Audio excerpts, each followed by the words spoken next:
Greetings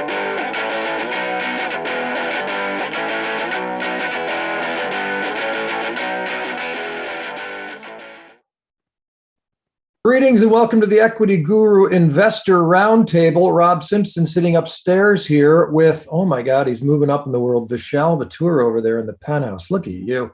Down there is TK, our friend TK Indicena, and don't tread on me, he says, the boss man, CP Chris Perry. He does not look happy about being down in the basement. We are talking about the mining sector right now, and it is Altan Rio Minerals. Their vision is to find the next big gold discovery and become the dominant gold producer in the Southern Cross region. We're talking about Western Australia, TK. Is that what they're doing? Yeah, they're, like you said, a gold exploration and development company, and they've got three main projects. We'll go more in detail about those later. But they're mainly in Australia and Mongolia. And they were founded in 2006, around 2006, and their headquarters is in Vancouver. So it's a global business.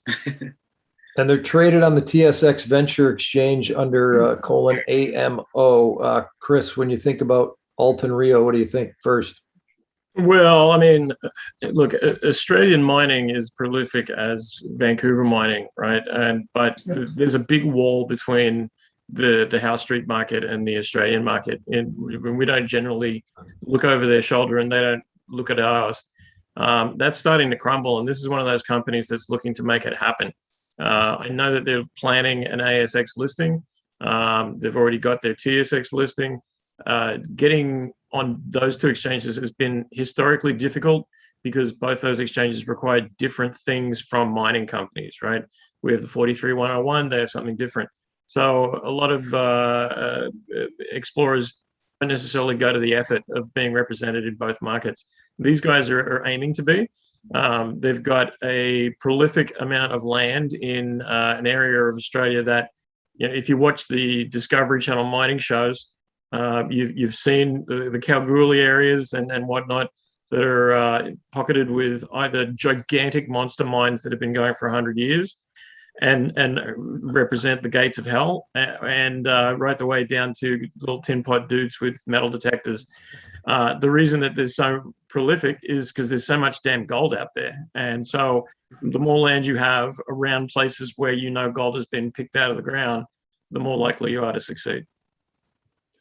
How much can you make actually, like if you just go down and pan gold and find a nugget? Like, I mean, you know, there are people that do it in northern BC and places like that. You know, their chances. You know, they might come out of a season with 20 grand. They might cover their costs. Occasionally, they might find something quietly that they spin off to, you know, a TSX vehicle for a bucket of beer and a rucksack. You know. Vishal, what are you thinking? So this one, you know, it's interesting. It is in Australia. Some people might not know this, you know, I'm from the Forex currency side, and Australia is, you know, one of the largest exporters of gold. In the currency world, the Aussie dollar is actually positively correlated with gold prices. So for example, everyone knows that the Canadian loonie, Russian ruble, Norwegian krona, they're all correlated with oil prices. So when oil rises, so does the loonie and the ruble, etc. Australia has always had this link with gold, so I find that interesting. We should also mention on their presentation, I mean, they say it quite clearly, but their projects are all next to past producing gold mines. So, you know, we spoke about this in previous roundups before. If the vein of that mine stretches into their land package, the chances of discovery is quite high. Really all about the geology. So I'm actually looking forward to read Greg Nolan's you know, breakdown on the geology there and what could be hidden there.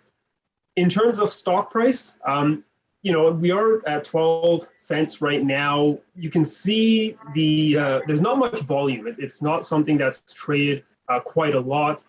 You can see here it's up actually 19% today, but that's on 6,000 shares. Average volume is 6,772 shares. So if there's someone that wants to buy a lot of shares, you're probably, going to be the market, or you won't be able to, get filled. Or if you want to get out a lot of shares, you might not be able to sell it. So this is one where you'd probably have to get in slowly. And obviously, you're focusing on the idea of discovery and long-term potential on this one. And I think in terms of looking at the juniors, we talk about the cash position, we talk about the management, and we talk about the jurisdiction. So Australia, from what I know, great jurisdiction. It's not an AK-47 country when you're looking at mining projects. Management, you have a lot of guys with a lot of years on the management side of things. Cash-wise, TK, correct me if I'm wrong, but I think it's about 100K, 109,000.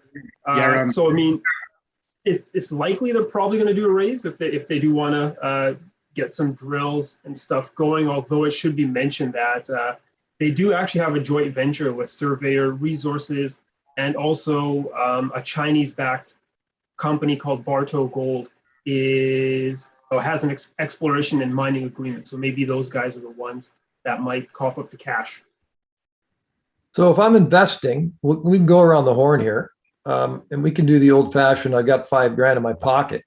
Am I spending any of it, all of it, none of it, Chris, on speculating on this penny stock that might take forever? Look, my general investing attitude is I want to find things that I think are going to be up this time next year. If I'm looking for a trade, I can't predict when this is going to hit news catalyst, and I'd probably be out.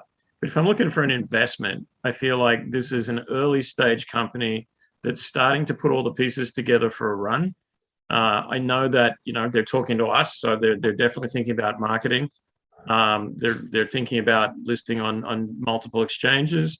So this is a quiet deal where I feel like you often see in explorers where no news happens for 6 months.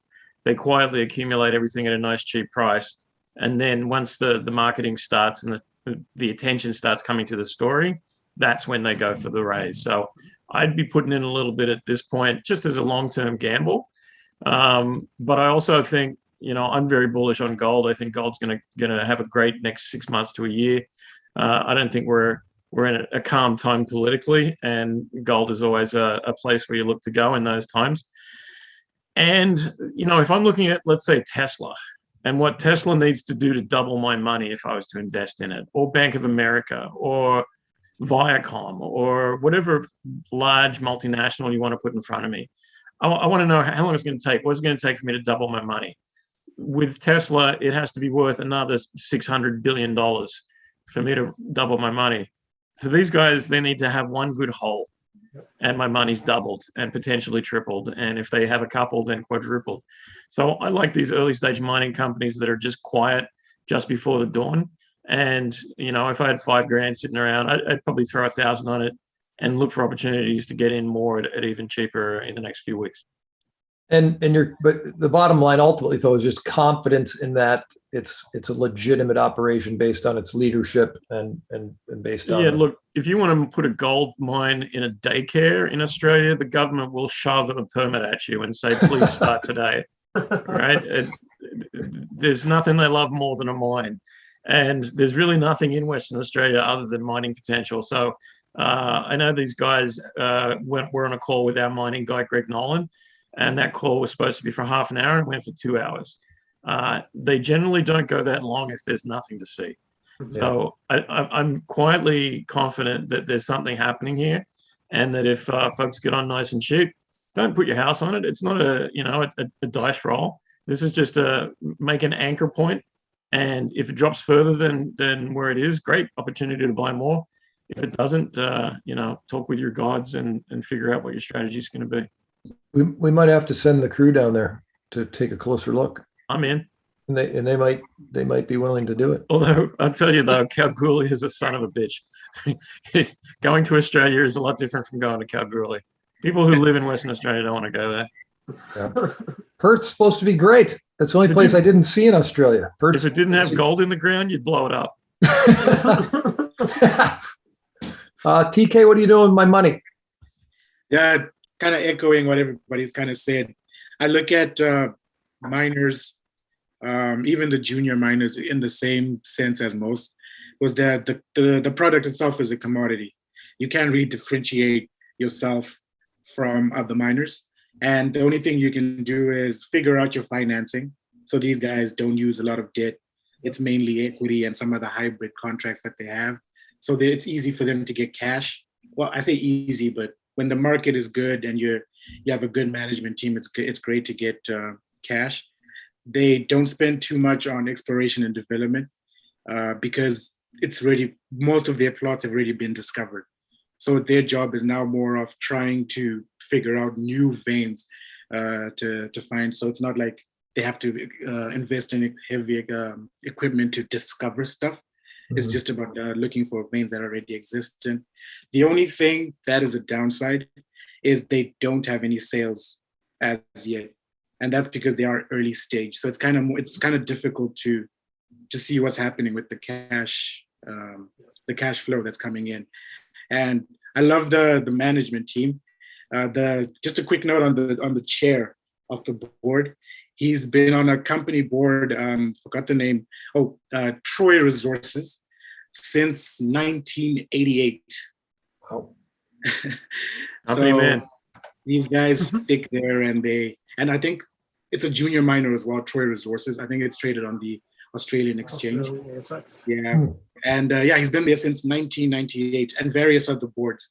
And that's not including the CEO, Paul Stevenson, who's also a serial entrepreneur as well.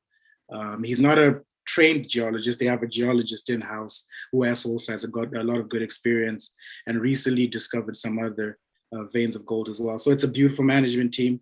They have a beautiful capital structure. Hopefully they can find something and start generating cash. So nice. I think it's a good bit. Michelle, quickie? Yeah, I'm pretty much similar on board as well. I would just stress, again, these juniors are, some people would say, speculations. I'm more into investing in, the royalty and streamers and the GDX or the GDXJ. But if you want gains and you believe gold is going to go higher, the juniors is where all the gains are going to come from, right? Because they're going to be moving like gold, but on steroids. You have some shareholders here, so you have a lot of bigger funds looking at the project. You also do have, again, deals or JVs with Bardo Gold and Surveyor Resources. Stock looks cheap, and again, if it does fall a bit lower, you can probably buy some more. It's not going to go to zero, in my opinion.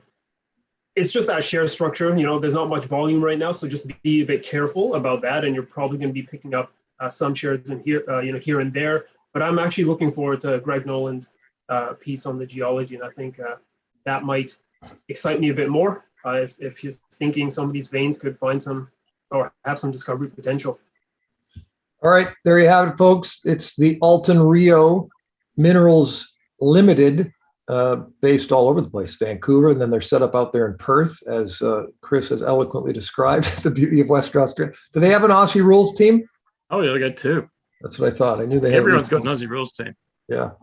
TSX. If you got a pub, you got an Aussie rules team. AMO is the sign or the symbol. And just a quick disclaimer, folks, do your own research, make your own decisions, as our advice is not guaranteed. And of course, past performance does not guarantee future results. We'll see you on the next Equity Guru Investor Roundtable for Vishal, who's up here in the penthouse, Chris, who's in the basement, TK also down there in trouble. I'm Rob. See you next time.